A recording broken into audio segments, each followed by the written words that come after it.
Okay, so let's get started then. You've already signed for the Interior Design Fundamentals course.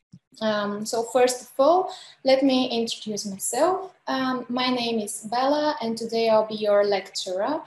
So basically, I can tell you a little bit more about myself. I'm a professional working in the field for the last 7 years. I went to England 10 years ago, where I started my studies. I first did a bachelor degree in interior design in the University of Salford, and then I did a master's degree also in Manchester, but in Manchester Metropolitan University. Some of you may be aware of this university. After I graduated, I started working in a leading design agency, also in Manchester, but it was like with international character. So I was working on different projects around the world. I was handling projects from brief to completion that included work with contractors, clients, but in the course we'll be talking more about the profession itself and the duties related. I had realized projects around Europe and Asia, Australia, and I think that's one of the greatest things about being interior designer nowadays, that you can work on any project anywhere in the world, and by all means, a project which is based in the other side of the globe doesn't mean that it's going to be more complicated than a project which is based in your neighborhood or next door. It's all about different skills, skill set, and communication between different parties. Between my educations, I've also took different parts in placements, exhibitions around Britain and also Bulgaria, where I'm originally from. I think this is it pretty much about me. Let me go through some of the main characteristics of Home Design Institute and tell you more about us. Who are we and what we do and why we're so good in what we do. So Home Design Institute is based in Paris. It's a fast-growing company. We have different branches in Eastern Europe, and we do educational brands. They provide professional training in the field of interior design, but also our holding has practice with different areas of design as well as finance and different areas in education altogether. We do synchronized online educations, which is great because you can join anywhere in the world. You could be in the comfort of your home, or you can be visiting a friend to be on a trip somewhere, but you can still be part of these sessions and take full advantage of everything that we offer. That means that you can enjoy our lectures everywhere. And also being in this group, it's amazing that you could communicate with different people, again, from different backgrounds. And to get you introduced into the history of interior design.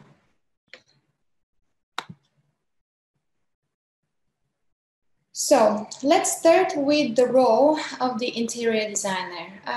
Probably I've already touched on some of the main aspects of our job. However, the interior design is defined as art and science. It enhances interior of a space in order to create a polished and more aesthetically pleasing environment. Interior design is someone trained to execute plans, research, coordinate, and manage decorative projects with authority. There's a lot to be said about interior designers. I've already told you about some of the main aspects, but we normally do a lot of plans, research in advance We work to coordinate different stages of the design between different parties, like let's say the branding part or architectural part or technical part related more with the work with contractors. And that help us to manage different projects around the world. This job varies and includes space planning, conceptual development, visiting the actual sites, taking measurements, programming the entire renovation, let's say, of a building. It helps us to multitask and to do multiple things at the same time. Interior designers are hired all around the world, and nowadays this job gains more and more recognition, and architects, even clients, realizing the importance of having interior designer to get a better look and give extra level of depth to the interiors. Interior designers are hired every day across the globe to meet a number of different client needs in a variety of spaces. So that includes homes, offices, corporate workspaces, trendy restaurants, interiors, marine projects, ships, basically everything you can think of, and you can put a person, even submarine, why not? What's the common between all designers is that inspiration is a driving force in design, and it provokes all the senses. It's a sensory thing. This discipline combines the intelligence, emotions, but prompts action. The design as a discipline, it's not only job, but it's a lifestyle, and that affects all the aspects of your daily life. As a designer, you see things that normal people probably wouldn't, and your mind is always working and always thinking how to enhance the space you find yourself in. How you can improve the circulation, how you can improve the functionality, how you can change the place you're living or you're working, and you're looking into different needs and basically making yourself feeling better into the space you're finding yourself in. This discipline combines a lot of emotions as well, because it's not only about doing the job, it's more answering the unasked questions and resolving problems in different environments which are hard to be seen and other people are hardly noticing as issues. That's why the designer synthesizes a big volume of information and puts it in order. The starting point is always client's brief. So whenever the client comes and tell you what's on the agenda, you need to know that that's totally not what they want most of the times, but that's something we'll be talking about later, because the thing is that you need to offer proposal which answers their needs, and you can almost understand their needs around everything that they're saying to you. You have to be a very good psychologist to understand what's there and what else needs to be put into the space in order to make it work, in order to be memorable, in order to do the job and to reflect you as a professional as well.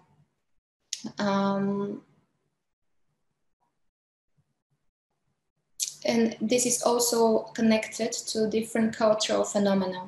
It's related to art movements or technological advancements and innovations. So the answer is always complicated.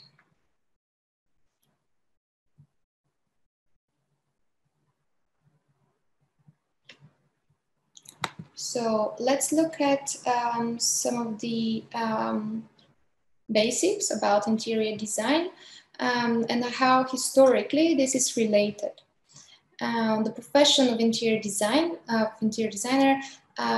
comes from the middle class society during the Industrial Revolution. That's the first time where the middleman was able to look for his space and to adjust it in the way they want, in the way they like. Why? Because Industrial Revolution helped with mass production of different furniture, clothing, books, and all of a sudden that became very accessible to the middleman and to people. So people could afford to look for their interior and to make it nicer and to enjoy being in this space. So the quest to make the best use of space, along with the attention to use well-being and functionality design, comes to push the development and life-enhancing possibilities of today's iteration of interior design profession. Also, it's interesting to notice that back in ancient India, architects used to double as interior designers in order to complete their vision, in order to be completely independent and to have the freedom to realize everything that is in their mind. Architects would turn to craftsmen and artisan people to create the interior of the building, and also things like wall coverings, furniture, different pieces found around the house, like pots or different plates used for decoration, decorative vases, cups, and things like that.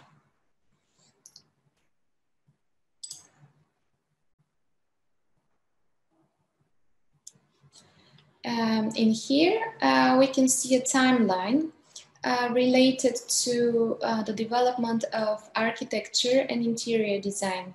Once you go back to this graphic, you'll be able to see that in the beginning, we're looking at the Giza pyramids, and the diagram shows different buildings from that time till nowadays.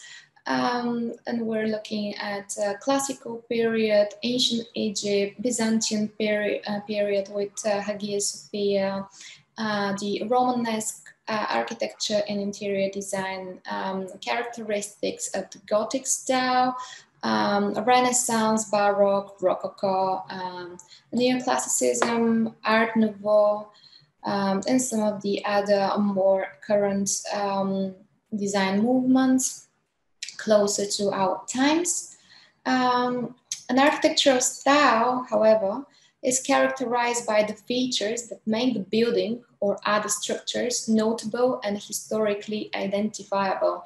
That's why exactly these buildings are examples of different movements around architecture and interior design, decoration, and so forth. They're in a way pioneering in their times. And that's why once we look at a famous building, we can recognize the period it was built in and to identify this period within the timeline and when it was basically built. Styles, however, are emerging from history and society, and they're documented. And they're part of the history, they're part of the architecture history. At any time, several styles may be fashionable. And when the style changes, it usually does so gradually. So architects have time to adjust and to do their changes. And that's why sometimes it's difficult to identify certain building because it's in between movements, in between styles. And sometimes it's extremely difficult to get this building belonging to a certain art movement. However, it's it's about personal choice as well, and there are certain characteristics which, if they're answered, you can successfully identify certain building. And they're related to, these styles are related to new ideas which emerged into the society. Let's say if in certain era people were more religious, you can see the eruption of different churches, cathedrals, and the themes are more religious, let's say. But sometimes, let's say in the Rococo era, when people were more about fun, having parties and entertain, the theme is also related to this mood into people's minds. However, styles were often spread to other places, so that the style, of course, is continuous, and it develops in a new way, in a new country, and it follows different twists. This is true, especially for colonial styles, when different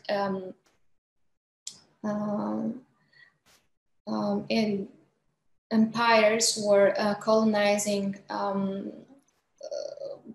countries around the world. And if British person was going to Africa, they were adjusting to the local architecture, but also they were bringing back some of the traditional British furniture, let's say, or things that are typical for British interior. Therefore, a style may also spread to colonism, either by foreign colonies leading from their home country, what we already discussed, or by settling, moving to a new land. Yeah. After a style has gone out of fashion, there are always revivals or reiterations of this style. And we'll see that in the next lesson, when we'll be talking more about revivals and the revivals of the colonial style and so forth.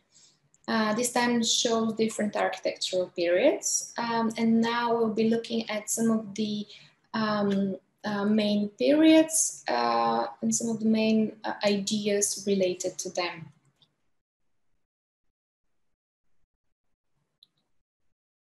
Once you take a closer look, you see the name of the edifice, more or less in which time it took place, and also the architect who's responsible for this building.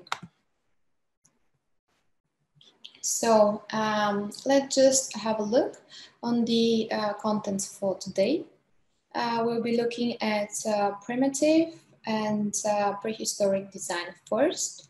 And then we'll have a close look to the ancient world.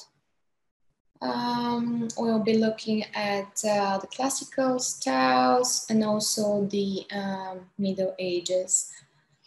And of course, we'll look at different examples related to the furniture and also related to the interior design, of course. Here we'll be looking in the prehistoric and primitive designs. It's interesting to see that the first sign of the approach of interior design was noted in the prehistoric world. It's the dwellings of our ancestors, featuring the flora and the fauna. These dwellings were made of mud, animal skins, and sticks. And that's something common between the houses of the ancient Mesopotamian houses, the ancient Chinese, and the ancient Aztec people. First, we'll be looking at the ancient Mesopotamian houses.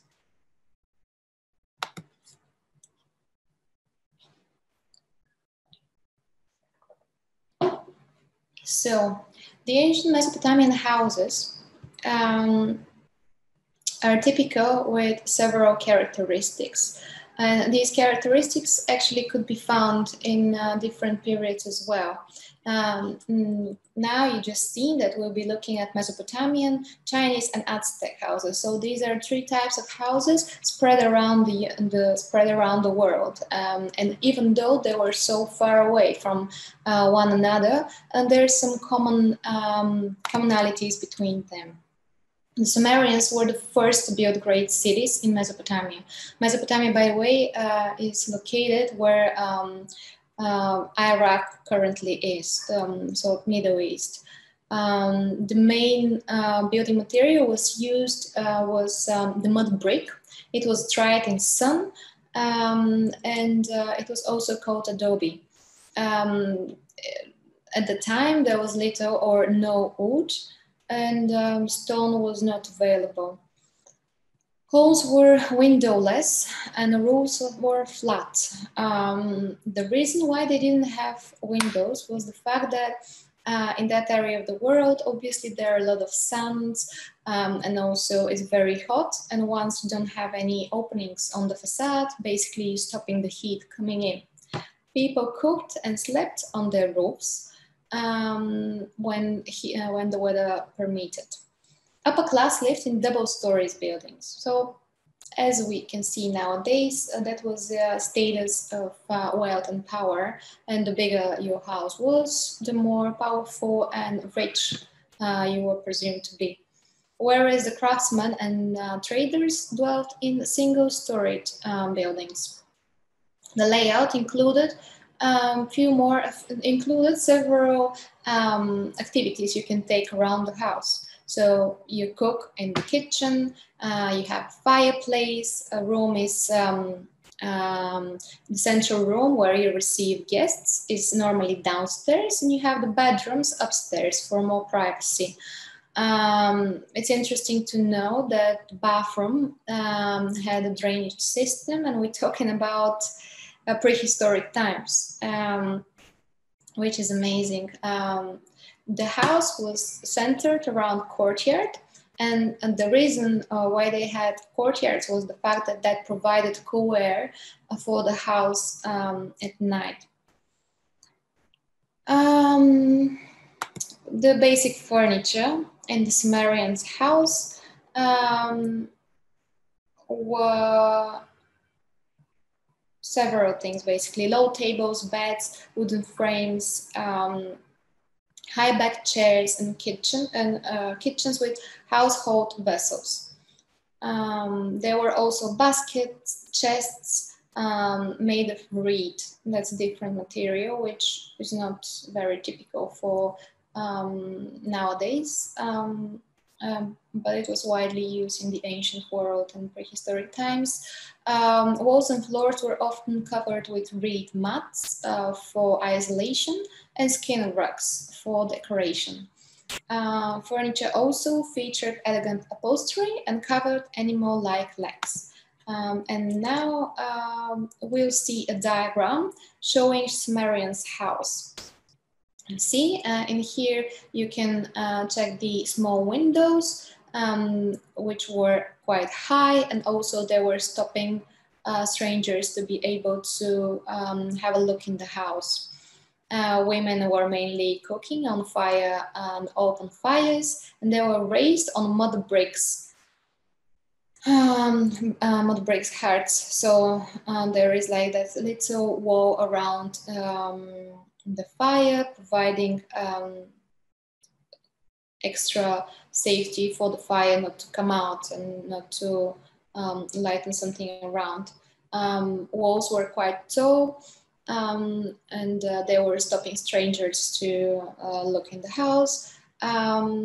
This is what we talked about, the courtyard, that provided extra ventilation and fresh air coming in, as well as natural light.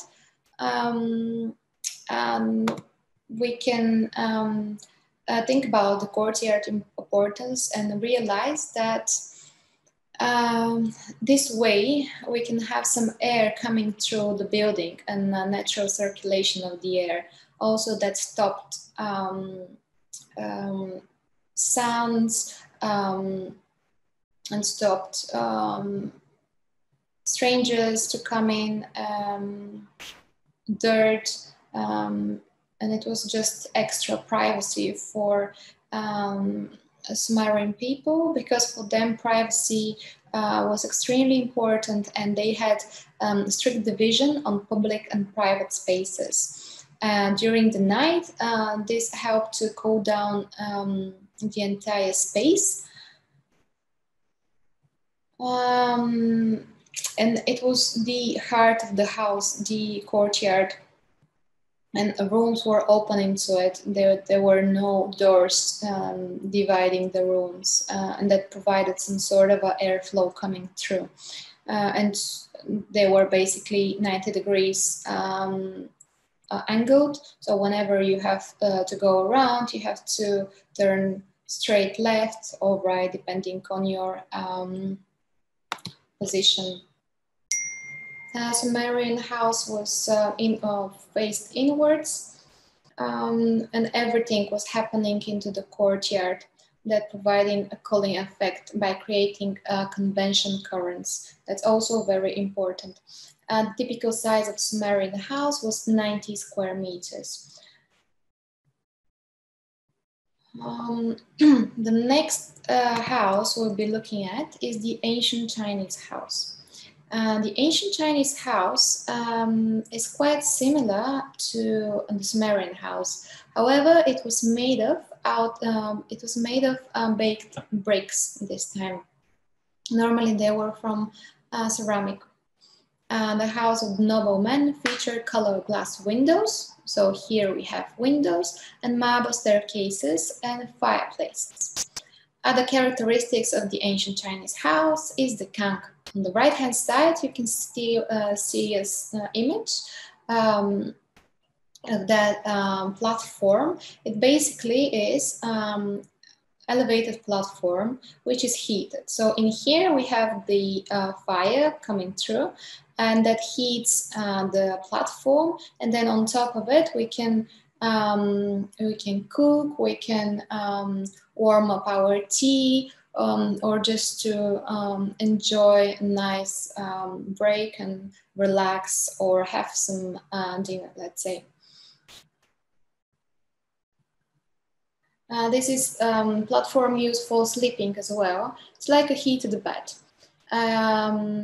It's constructed also from adobe or stone bricks, and it consists 3 parts: the fireplace, the kang, a proper, and also a chimney, which we're not able to see, but as you can imagine, all that smoke needs to go somewhere, so there is a way to get out unwanted fumes from the room. The kang allowed energy to be conserved. Its surface temperature was about 40 degrees Celsius, and basically was able to be maintained overnight. It just allowed people to rest or take different household duties or during the day. It's interesting to know that Chinese decorated their homes with rugs and cushions, and they were sleeping on them and sitting on them. The main furniture pieces were the low tables. They were carved cabinets, chairs, dining tables, and many other household accessories like cups and pots and stuff like that. Now let's have a look in the ancient Aztec houses. Now we're taking ourselves on a trip to Mexico. Aztec houses range from one-room huts to large spacious palaces. So as we can imagine, the society in ancient Aztec world was segregated into rich and poor, and there were clear divisions, and you can see Depending on the house type, you can tell more about the owners of the house, whether they were rich or poor. Wealthy nobles lived in many-roomed elaborate homes, usually built around in a court again, whereas simple men lived in a small shed or a small hut. Most simple Aztec homes were built again with adobe bricks. So this is the mud brick that we just seen in the previous two cases, which are made of mud, sand, but sometimes they added straws before they dry this mixture on sun. Furniture was also quite simplistic.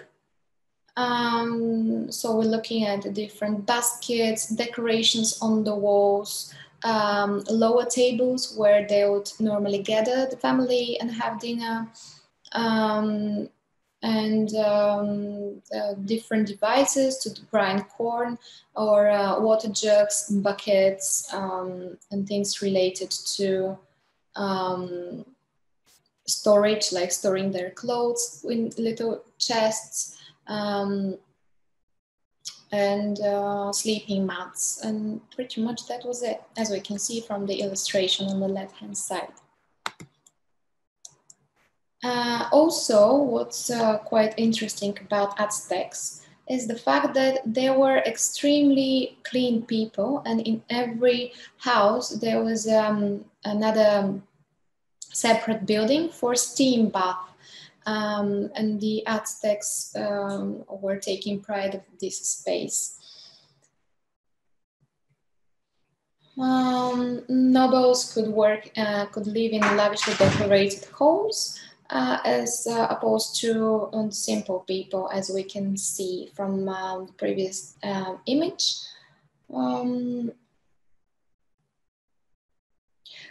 And also, many Aztecs whitewashed their homes with lime, so their house would reflect sun and stay cool. In their palaces, they were also having some spaces for worshipping their gods. They were extremely religious, and they were taking pride of showing their respect to the gods.